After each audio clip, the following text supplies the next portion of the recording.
តែកំពុងតែខ្សោយអស់កម្លាំងលហិតលហៃជាពិសេសនៅពេលថ្ងៃអ្នកគ្រូចង់ឲ្យម៉ាក់មកសាកវិធី5យ៉ាងនេះដើម្បីជួយឲ្យយើងនឹងមានកម្លាំងល្អប្រសើរមកវិញទី1គឺការគេង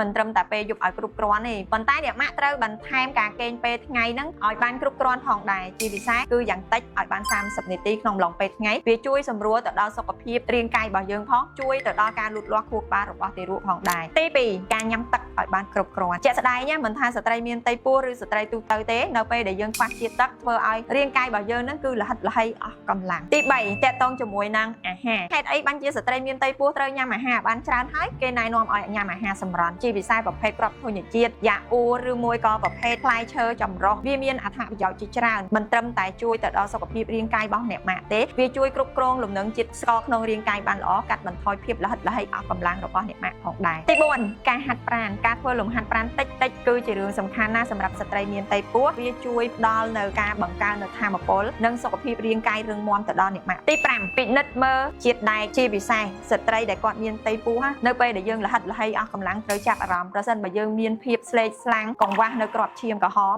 យើងត្រូវតែទៅស្វែងរកការពិនិត្យបន្ថែមបូករួមជាមួយនឹងការព្យាបាលឲ្យបានត្រឹមត្រូវ